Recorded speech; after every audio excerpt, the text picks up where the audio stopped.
no idea where you are in the spectrum of things. You're like, this is a question. That's all that comes into your head. Sometimes you can't even decipher where you are. You don't know if you're in cost, you don't know if you're in schedule. Like the real world of a PM is there's a problem. And it could be a problem that cuts across many different areas. However, you might be able to narrow down the domain it belongs to, which takes us to this discussion. I think, Sandra, we should probably touch on this. So let me bring up the slide so you can speak to it. But it will take us into the discussion of this right here, this thing right here. So can you speak to this, Sandra?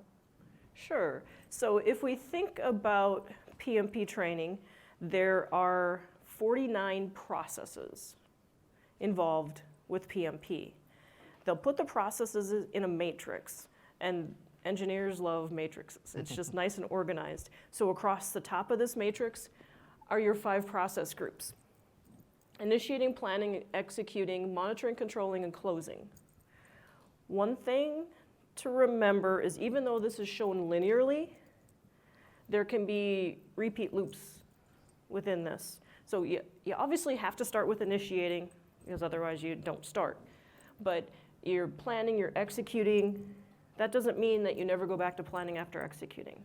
But across the top, you've got these 5 process groups. What did I miss, Phil? Oh, no, you're on the money. Yeah.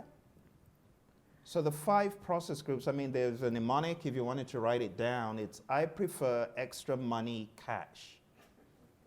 I mean, you don't want to check. It might bounce, right? And credit cards these days, it might be maxed out. So I prefer extra money cash.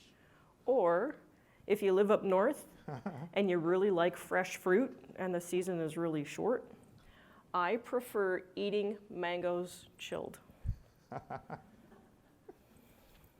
The mnemonics do really help. And if neither of these work for you, find one that works for you.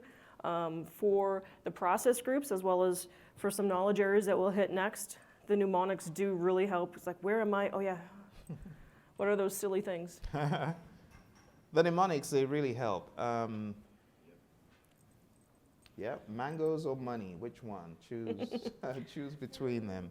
And then, Sandra, let's go a step further, so if you can just touch on these to, Sure. at a high level, give people a sneak preview.